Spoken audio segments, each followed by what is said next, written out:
예, 오늘은 우리 태초에 말씀이 계시니라 우리 요한복음 1장 1절 맨 처음에 한 구절이죠. 이 말씀을 주제로 해서 우리 한번 요한복음으로 말씀 나눠 보기를 원합니다. 우리는 이제 지난 3달 동안 8월 1일부터 청년부 예배를 시작해서 8, 9, 10까지 우리가 풀리 3달 동안 하나님의 그 성전, 여호와의 성전에 대한 말씀을 통해서 많은 은혜를 받았습니다. 그러면서 제가 한 달 전부터 그 다음에 무슨 말씀을 함께 나누면 좋을까? 청년들과 연말을 이렇게 맞이하는 상황에서 어떤 말씀을 함께 나누면 좋을까 고민하던 차에 하나님께서 제가 기도하는 가운데에 요한복음에 대한 마음을 강하게 주셨습니다. 왜 요한복음일까? 왜 이 타이밍에 우리 청년들과 요한복음을 나누는 게 좋을까 고민을 하던 중에 이런 생각이 들었습니다. 제가 생각하기에는 뭐 저만 생각한 건 아니고요. 많은 목사님들, 선배, 이제 신학자 이런 분들이 또 하시는 이야기이기도 한데 성경 말씀은 여러분 마치 거미줄과 같다라고 이야기를 합니다. 거미줄이 이렇게 서로가 이렇게 얽혀져 있어서 이 말씀과 이 말씀이 엮여져 있고 또 완전히 다른 주제에 다른 그런 말씀도 엮여져 있고 이렇게 거미줄과 같이 서로가 연결돼 있음을 많은 사람들이 고백을 하고 있고 저도 어느 정도는 그거에 대한 지식과 또 깨달음이 지금까지 있었습니다. 우리가 성전에 대해서 고민을 했었죠. 말씀을 나누고 또 3달 동안 말씀을 살펴보았는데 우리가 성전의 기능이 뭐라고 했습니까? 하나님께서 거하시기도 하지만 동시에 우리가 하나님을 뭐 할 수 있다? 만날 수 있다. 하나님을 만나는 그 만남의 장소가 바로 성전이었다. 이 말씀을 우리가 함께 살펴보았습니다. 그런데 또한 우리가 알아본 것이 예수님 자신이 그 성전이다. 그래서 예수님이 그 성전의 본체이시고 그 우리가 하나님을 만날 수 있는 그 가교의 역할을 해주시는 분이 예수님이다라는 그런 주제로 우리가 또 말씀을 살펴보았습니다. 그런데 제 마음속에 드는 게 그래 그 예수님을 우리가 만나야 돼. 예수님을 그 성전 되신 예수님을 통해서 또 하나님을 만나야 돼. 그런데 우리가 정작 예수님이 누구신가에 대해서 알지 못한다면 그것은 진짜 안고 없는 찐빵 뭐 이런 얘기 하잖아요. 정말 그 핵심이 빠진 그 물건이라고 빛 좋은 게살구 뭐 겉으로 보기에는 좋으나 그 속이 비어 있는 그런 것일 수 있다라고 하는 것입니다. 그래서 요한복음은 우리가 예수님이 누구신가, 예수님이 어떤 분이신가를 그 어느 책보다도 성경의 66권의 어느 책보다도 잘 알려주고 있는 그런 책이라고 할 수 있습니다. 요한복음 20장 31절, 30절과 31절의 말씀을 제가 한번 여러분 앞에 띄워드리기를 원합니다. 또 다시 같이 읽어보겠습니다. 이게 요한복음이 21장까지 있는데요. 그 21장은 이제 마지막 마무리, 에필로그라면 그 앞에 본론의 마지막 구절입니다. 예수님께서 이렇게 말씀하셨습니다. 예수께서 제자들 앞에서 이 책에 기록되지 아니한 다른 표적도 많이 행하셨으나 이 책에 기록되지 않은 것도 많이 있었다는 거예요. 사도 요한이. 그런데 31절에 오직 이 내용들을 요한복음에 이렇게 기록함은 너희로 예수께서 하나님의 아들 그리스도이심을 믿게 하려 함이요. 또 너희로 믿고 그 이름을 힘입어 생명을 얻게 하려 함이니라. 여러분 이 말씀은 외워두셔도 참 좋습니다. 요한이 내가 왜 요한복음을 지었는가, 요한복음을 이렇게 기록했는가에 대한 그 목적을 드러내고 있는 그런 구절입니다. 요한은 요한복음을 왜 썼다고 말씀하나요? 방금 우리가 31절 말씀을 통해서 두 가지를 요한이 이야기를 했죠. 첫 번째는 너희로 예수께서 하나님의 아들 그리스도이심을 믿게 하려고 요한은 이 요한복음을 썼다라는 것입니다. 실제로 요한은 이 요한복음에서 믿다라는 단어를 약 100번 가까이 사용했다고 합니다. 이는 마태, 마가, 누가 3권의 공관복음이라고 하잖아요. 이 공관복음 전체에서 믿다라고 하는 단어를 사용한 횟수보다 2배나 많은 횟수라고 합니다. 이토록 요한은 예수님을 믿음으로 구원에 이르는 것에 대해서 우리에게 전달해 주고 싶었다라는 것입니다. 제가 두 구절 한 구절을 여러분들에게 읽어드릴 텐데 참 잘 아는 구절일 거라고 생각이 됩니다. 요한복음 3장 15장 16절의 말씀을 이렇게 이야기합니다. 이는 그를 믿는 자마다, 예수님을 믿는 자마다 영생을 얻게 하려 하심이라. 하나님이 세상을 이처럼 사랑하사 독생자를 주셨으니 이는 그를 믿는 자마다 멸망하지 않고 영생을 얻게 하려 하심이니라. 여러분, 만약에 지금 제가 암개 형제, 뭐 우석 형제, 뭐 누구 형제, 지훈 형제 한번 마스크 끼고 외워보실래요? 해도 아마 다 외우실 줄로 믿습니다. 시키진 않겠습니다. 근데 우리가 다 외우는 그런 구절일 줄로 믿습니다. 근데 우리가 전에는 그냥 그거를 외우고 지나갔더라면 이 의미를 다시 한번 기억해 보면 좋겠다라는 거예요. 요한은 바로 이 예수 그리스도를 우리가 믿게 하려고, 누구로? 예수 그리스도가 하나님의 아들이심을 믿게 하려고. 왜냐? 그 독생자를 통해서 우리가 영원한 생명을 얻을 수 있으니까 라고 이야기를 하고 있는 것입니다. 첫 번째, 요한은 믿게 하려고 요한복음을 썼다. 두 번째, 생명을 얻게 하려고 썼다라고 하죠. 아까 읽은 20장 31절 뒷부분을 보시면 또 너희로 믿고 그 이름을 힘입어 생명을 얻게 하려 함이라. 생명을 얻게 함이라. 이 믿음을 통해서 생명을 얻게 하려고 하는 겁니다.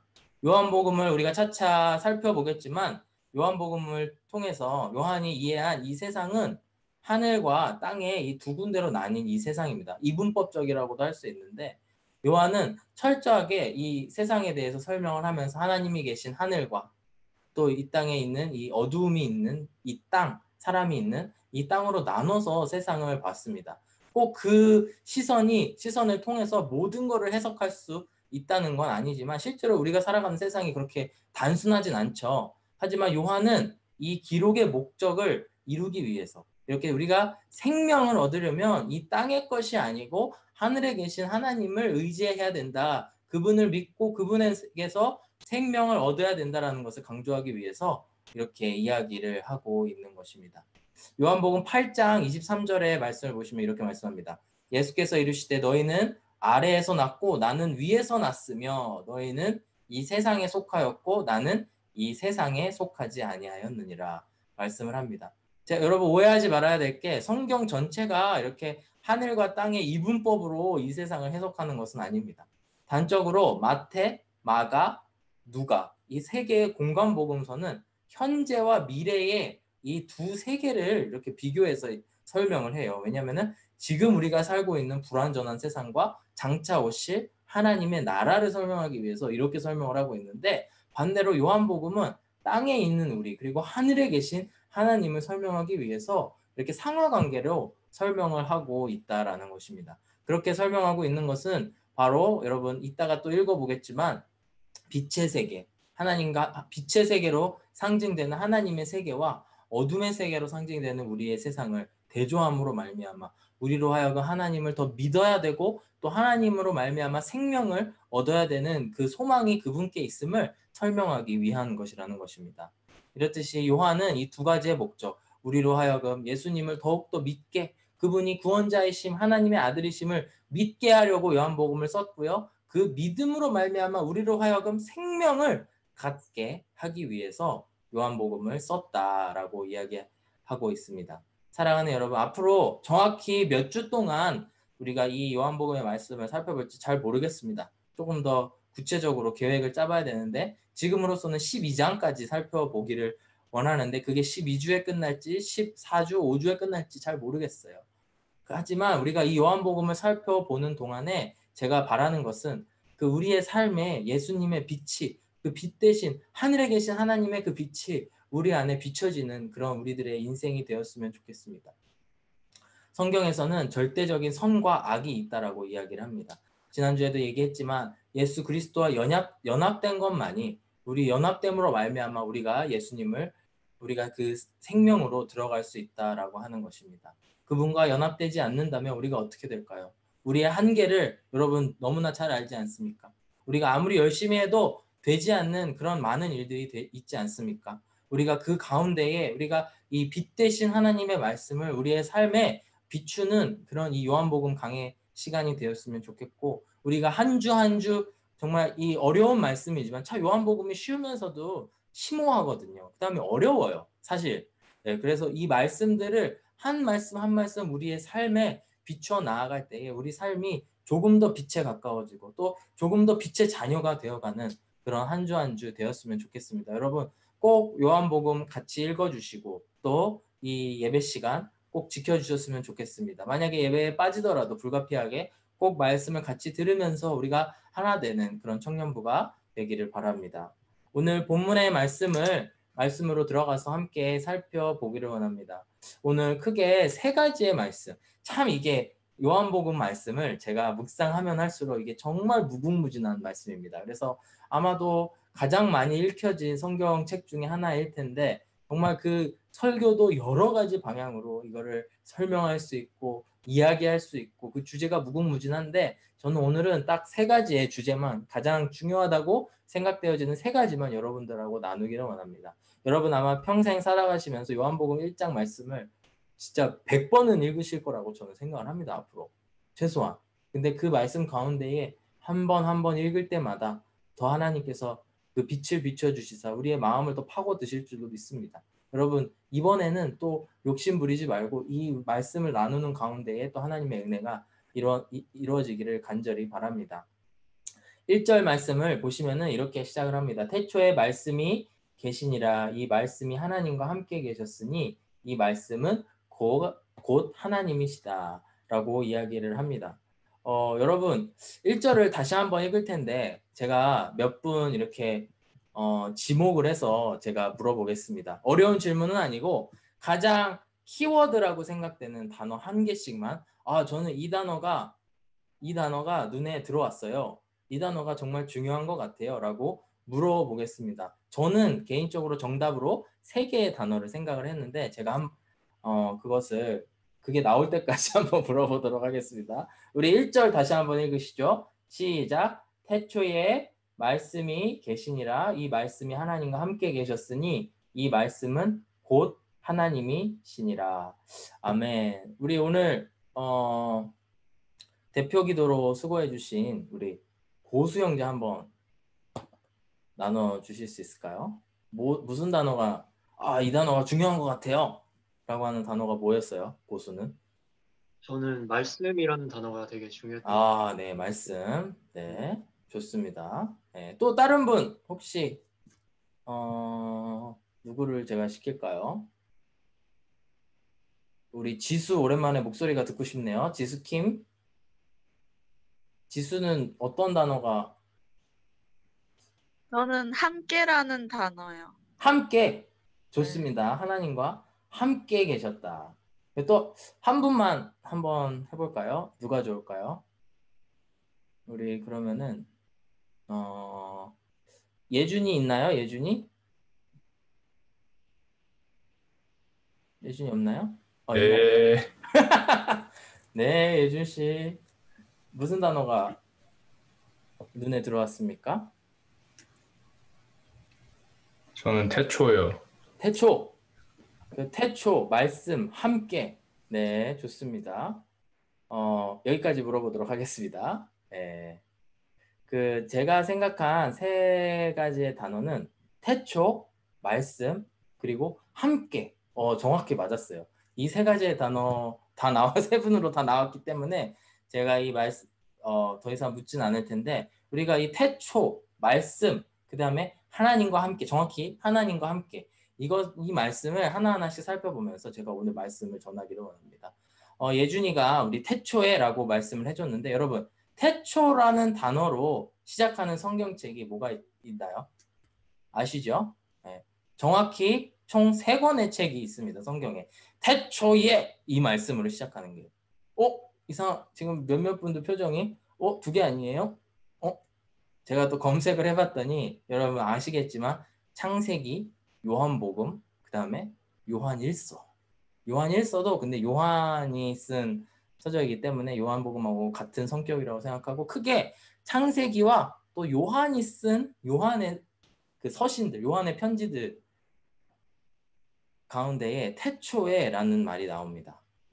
여러분 이런 것도 참 재밌어요. 이게 같은 단어가 성경에 어디에 나오는지를 좀 이렇게 같이 살펴보는 재미도 있는데 어쨌든 창세기에 태초에 하나님이 천지를 창조하시니라 라는 말씀이 있고 오늘 말씀 태초에 말씀이 계시니라 이 두 가지가 가장 대표적인 태초에 라고 하는 그 단어를 단어를 사용하는 그런 구절입니다. 근데 이 두 가지의 의미가 또 조금 다릅니다. 이제 창세기에 나오는 태초에 하나님이 천지를 창조하셨다라고 하는 거에서 태초는 그 시간, 그 무한한 옛날, 그 맨 첫 시간, 맨 첫 시간을 얘기하는 시간에 있다면 오늘 우리가 함께 살펴보는 이 요한복음 1장에 나오는 태초에 말씀이 계시니라라고 하는데 이 나중에 살펴보겠지만 말씀이라는 이 단어는 예수님하고 이게 치환이 가능합니다. 예수님이라고 바꿔서 얘기를 하면 태초에 예수님이 계시니라 이 말씀으로 시작된다라고 하는 것입니다. 이것은 마치 창세기 1장과 요한복음 1장의 가장 큰 공통점은 뭐냐면 하나님께서 요한을 통해서 그리고 창세기는 모세를 통해서 쓰여지면서 강하게 하나님의 말씀을 선포하고 있다라고 하는 것입니다. 태초에 하나님이 천지를 창조하셨다. 이것도 우리한테 설득을 하고 있는 구절이 아닙니다. 여러분, 하나님께서 이것도 만드셨고요. 이것도 만드셨고요. 이것도 만드셔서 하나님이 만드셨거든요. 그래서 이걸 좀 알아주세요. 이런 이야기가 아니고 하나님께서 천지를 창조하셨어. 끝! 이 강한 선언을 하고 있다라고 하는 것입니다. 동시에 오늘 요한복음의 말씀에서도 태초에 말씀이 계시니라. 태초에 예수님이 계시니라. 무슨 뜻이냐면 그 옛날 옛적에 예수님께서 존재하셨고 그 예수님이 모든 생명의 근원이 되시는 그런 분이다라고 하는 강한 선언을 하고 있다라는 것입니다. 이것은 어떤 그 신학자가 이렇게 쓴 거를 봤는데 이것은 마치 아버지가 자녀들에게 내가 아버지다 라고 이야기하는 것과 같은 성격이라고 합니다. 제 딸 하영이가 지금은 뭐 말도 못하고 옹알이 겨우 하는 그런 단계에 있는데 하영이가 어느 날 커서 제가 이제 뭐 출근했다가 돌아와서 집에 왔는데 갑자기 아저씨 누구세요? 라고 묻는다면 제가 어떻게 대응을 해야 될까요? 하영 씨, 제가 아빠고요. 2020년 5월 10일 날 태어나는 걸 제가 봤고요. 또 뭐 이런 식으로 제가 설득을 할까요? 아니면 뒤통수 한 대 팍 치면서 야, 내가 네 아버지야 라고 선언을 할까요? 저는 후자가 더 설득력이 있다고 생각합니다. 앞부분은 너무 비굴할 것 같아요. 아버지로서 너무 슬플 것 같아요.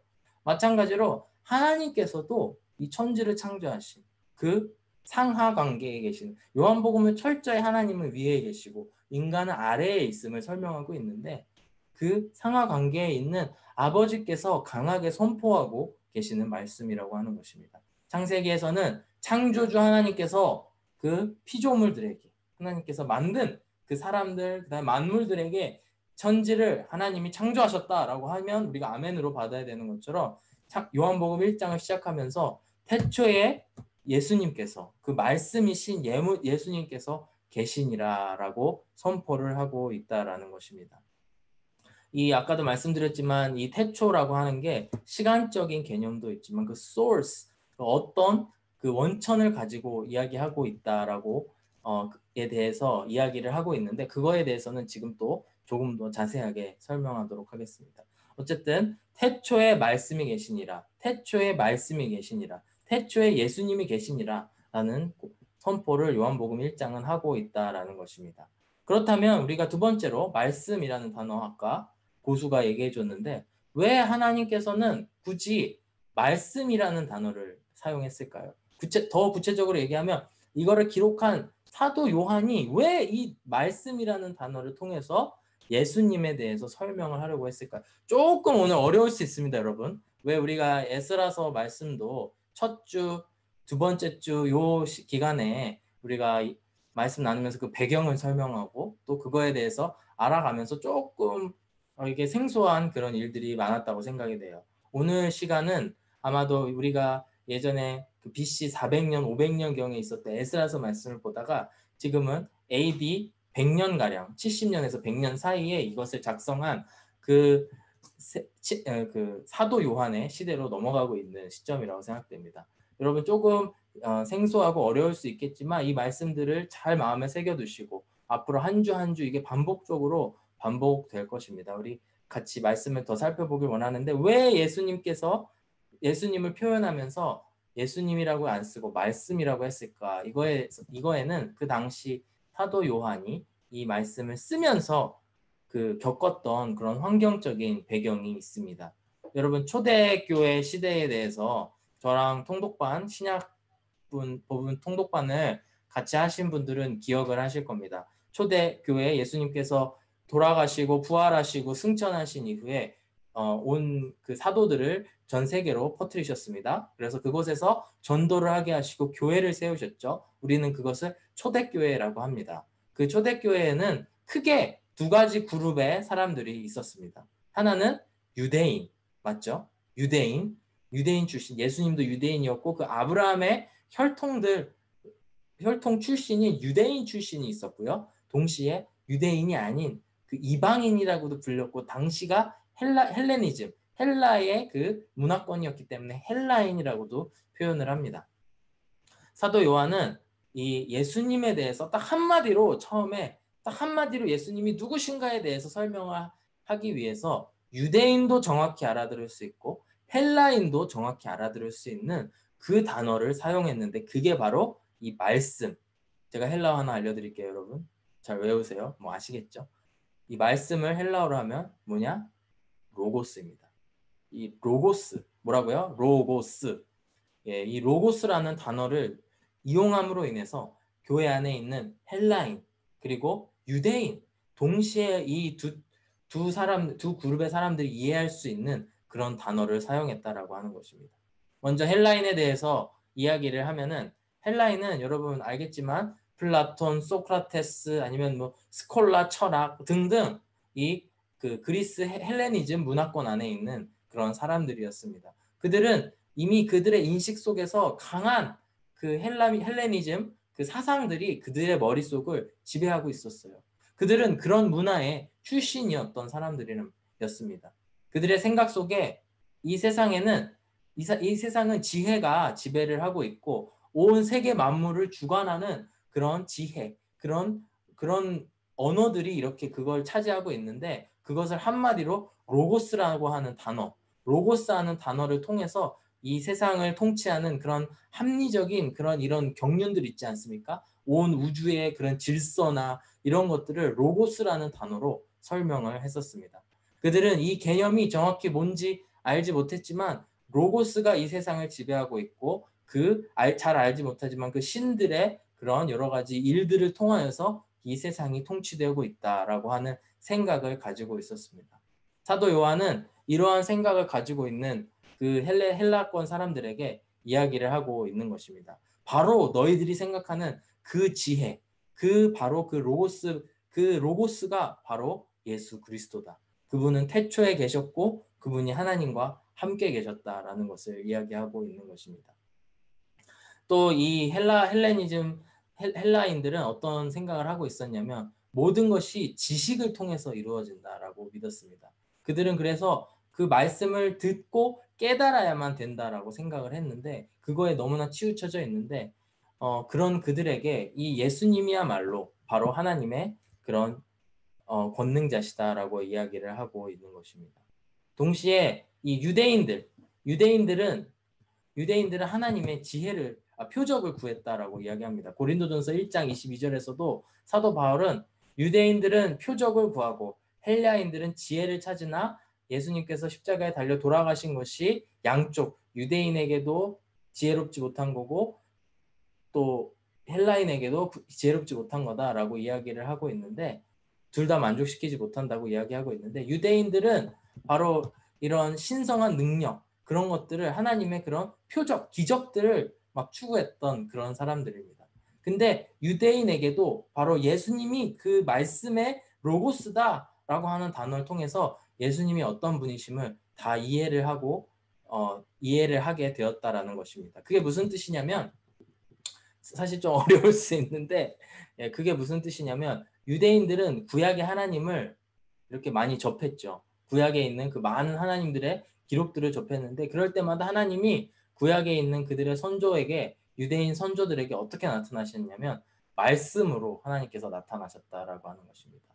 그들이 율법을 통해서 모세 오경이나 이런 율법을 통해서 그 선조들에 대한 이야기를 듣고 배우고 자랐는데 그들의 머릿속에 아브라함은 하나님께서 아브라함과 언약을 맺으셨다. 말씀으로 약속을 맺으시고 그 관계를 하셨다라는 것을 알고 있었고요. 그 다음에 모세와 하나님께서 관계를 맺으실 때에도 그 말씀으로 하나님께서 함께 하시는 그런 일들이 일어났다는 걸 알고 있었습니다. 그래서 유대인들의 경우에도 이 예수님이 이 로고스다라고 하는 말씀을 통해서 그 예수님이 바로 그 하나님이시구나. 바로 그 하나님이시구나를 깨닫고 나아갈 수 있었다라고 하는 것입니다. 그래서 우리는 오늘 이 시간 이 말씀을 좀 같이 외웠으면 좋겠습니다.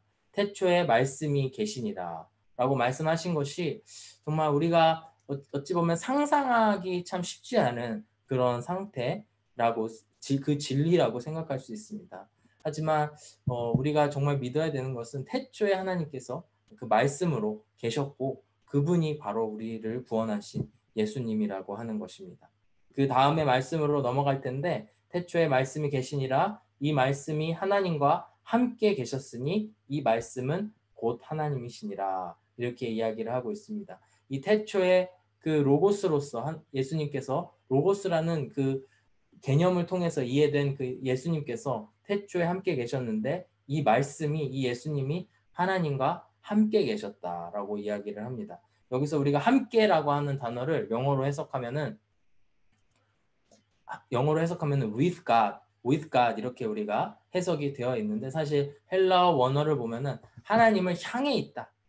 프로스라는 단어거든요. 하나님을 향해 있다. to God 이렇게 이해를 할 수가 있습니다. 이건 무슨 뜻이냐면 하나님과 함께 계셨는데 이 함께가 하나님과 동등한 위치에서 하나님 아버지와 성부와 동등한 위치에서 계셨던 분이 바로 예수님이다 라고 하는 것입니다. 그리고 세 번째 말씀에 이 말씀은 곧 하나님이시니라. 그러면서 이분이 예수님이 동시에 하나님이심을 오늘의 말씀은 이야기를 하고 있습니다. 사랑하는 여러분, 우리가 창세기 1장 1절을 믿는 것이 참으로 중요하다고 저는 생각을 하고 있습니다. 모두가 그렇게 생각을 하시겠죠. 이 세상을 누군가가 창조했다라는 것을 믿는 것은 우리의 삶에, 우리의 인생에 정말 너무나 큰 부분을 차지하고 있습니다.